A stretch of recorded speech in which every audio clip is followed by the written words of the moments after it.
हमारे चैनल में माया खड़े फिर एक नए वीडियो के साथ। आज हम बात करने वाले हैं एसिड बेस और साल्ट के डिफरेंस के बारे में। किस तरह से एसिड बेस और साल्ट का क्वेश्चन आपके बोर्ड में आता है और कैसे हम उसके बारे में जो है डिफरेंशिएट कर सकते हैं, अंतर कर सकते हैं, जो कि आपके एग्जाम में हमेशा आया करता है। इस बार भी ये आपके कोर्स में है। ध्यान रखिए, सबसे पहले पीएच स्केल दिया था 1909 में सोरेनसन ने। सोरेनसन नामक वैज्ञानिक ने बताया था कि पीएच यदि 7 है तो पदार्थ उदासीन होता है, यदि 7 से ऊपर है तो क्षारीय पदार्थ होगा और 7 से नीचे है, पीएच 7 से कम है तो वो अम्ल होता है।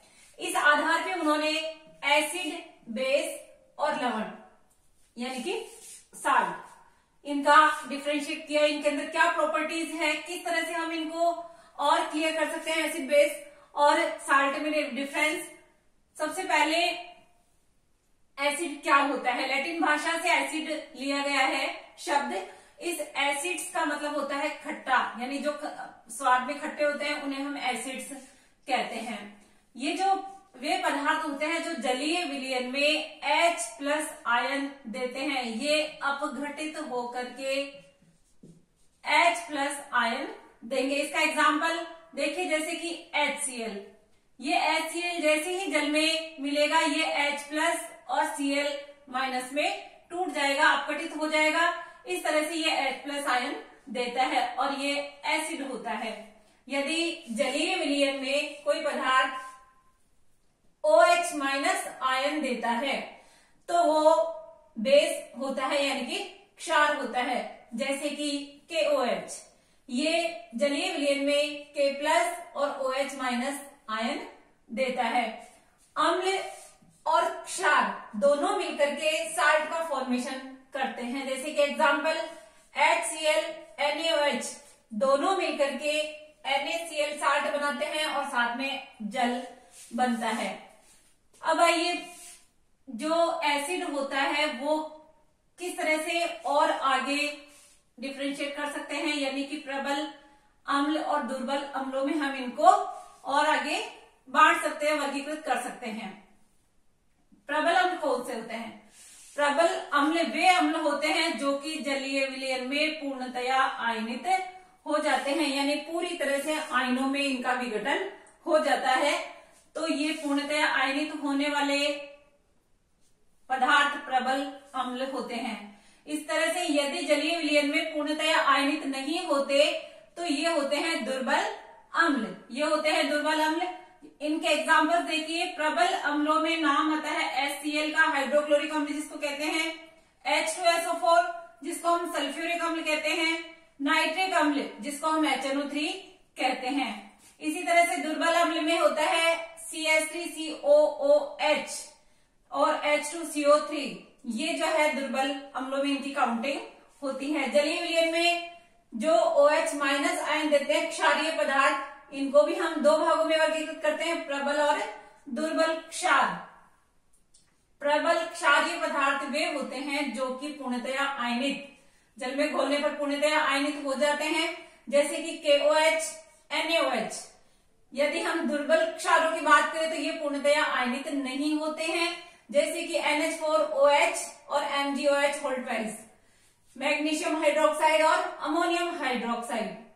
यदि हम बात करें लवण की, प्रबल अम्ल और प्रबल क्षार दोनों को यदि हम मिलाएंगे तो उदासीन लवण बनेगा और ये उदासीन लवण जो बनता है, इस अभिक्रिया को हम कहते हैं उदासीनीकरण अभिक्रिया। ध्यान रखिएगा, यह अभिक्रिया ऊष्माक्षेपी होती है। ऊष्माक्षेपी यानी ऊर्जा का निकास होता है और लवण जो होते हैं उनकी pH 7 होती है। न अम्लीय न क्षारीय, दोनों को मिलाने पर उदासीन हो जाती है, उदासीन लवण बनते हैं और इस अभिक्रिया को उदासीनीकरण कहते हैं। इनसे बनने वाले जो क्रिस्टल होते हैं उनका गलनांक और क्वथनांक काफी उच्च होता है। ये क्रिस्टल जो बनते हैं, इन क्रिस्टल में क्रिस्टलन जल पाया जाता है और ये क्रिस्टलन जल जो है, हम जब इनका सूत्र लिखते हैं तो साथ में इनके क्रिस्टलन जल को भी शो करते हैं, जैसे कि Na2CO3 इस Na2CO3 के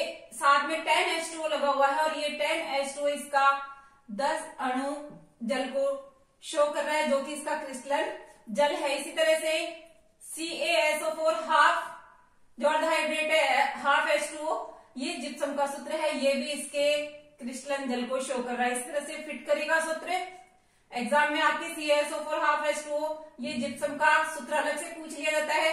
इसी तरह से फिट करेगा सूत्र भी अलग से पूछ लिया जाता है, जैसे कि K2SO4 Al2SO4 हल गाइस 24H2O, ये फिट करेगा सूत्र है। गाइस ध्यान रखिए, इस सूत्र को वैसे भी आपको याद रखना है, ये एग्जाम में कई बार अलग से आपको पूछ लिया जाता है। हम वापस बात करते हैं अम्ल और क्षारों के बारे में। अम्ल जो है हमारे बहुत भोजन के रूप में बहुत ज्यादा उपयोगी होते हैं और भोजन के बहुत सारे अवयव जो है अम्लों से बनते हैं। भोजन में आप काम में लेते हैं, जैसे कि टमाटर है, दूध है, दही है, इसी तरह से इमली है, दही है, संतरे, ये सब हमारे भोजन के अवयव हैं। इनके अंदर कौन कौन से अम्ल पाए जाते हैं, इनके बारे में भी क्वेश्चन आपके आता है। जैसे संतरे में कौन सा अम्ल होता है, टमाटर में कौन सा अम्ल होता है, दही में कौन सा अम्ल होता है, ये क्वेश्चन आपके आया करते हैं। तो इनका सबसे पहले टेस्टिंग, यदि हम अम्ल और क्षार दोनों को डिफरेंस करें तो कैसे करेंगे। ध्यान रखिए, ये हम जो है आयनित होने के बारे में है। अम्ल और क्षार को डिफरेंस कर सकते हैं, इसके बाद भोजन के रूप में उपयोगी है और ये भी जो है कहीं ना कहीं काम आते हैं, तो इनकी उपयोगिता के बारे में भी हम डिफरेंस करेंगे। सबसे पहले कि यदि अम्ल है तो वो नीले लिटमस को लाल करेंगे। ध्यान रखिएगा, इस नीले लिटमस को लाल करते हैं। और क्षारीय पदार्थ कौन सा होता है, जो लाल लिटमस पेपर को नीला करता है। देखिए, अम्ल जो होता है वो खट्टा होता है स्वाद में, और क्षारीय जो पदार्थ होते हैं स्पर्श करने पर साबुन जैसे चिकने होते हैं, इनका भी हमारे जैसे पेट में एसिडिटी हो जाती है, तो उसको दूर करने के लिए क्षारीय पदार्थ दिया जाता है, जैसे कि MgOH, मिल्क ऑफ मैग्नीशिया का सूत्र कई बार आपसे पूछा जाता है, और ये मिल्क ऑफ मैग्नीशिया होता है MgOH. इसी तरह से CaOH, ये व्हाइट वॉश करने के काम आता है, और कीटनाशक पदार्थ भी इससे बनाए जाते हैं। इसके बारे में भी क्वेश्चन आया करता है कई बार कि जो व्हाइट वॉश करने के लिए और कीटनाशक पदार्थों के लिए कौन सा क्षार उपयोगी है। अब हम बात करते हैं, कई क्वेश्चन आपके इस तरह से भी आते हैं कि किस पदार्थ में कौन सा अम्ल पाया जाता है, जैसे कि टमाटर का पूछ लिया जाता है, दही का पूछ लिया जाता है, सिरके का पूछ लिया जाता है। तो गाइस ध्यान रखिए, आपको मैं ये क्लियर कर रही हूँ, टमाटर में ऑक्जेलिक अम्ल होता है, सिरके में एसिटिक अम्ल होता है, जठर रस यानी पेट के जो स्टोमक वाला भाग है उसमें HCl यानी कि हाइड्रोक्लोरिक अम्ल पाया जाता है।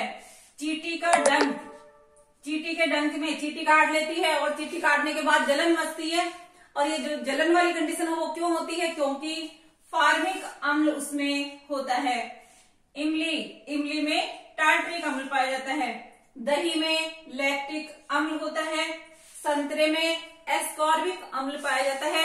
ये क्वेश्चन आपके आया करते हैं कि किस पदार्थ में कौन सा अम्ल पाया जाता है, या मिल्क ऑफ मैग्नीशिया क्या है, या उदासीनीकरण अभिक्रिया क्या है, जो मैंने आज आपको क्लियर किया है। नेक्स्ट वीडियो में वापस मिलेंगे। चैनल को सब्सक्राइब नहीं किया तो सब्सक्राइब कर दे। Okay guys, thanks.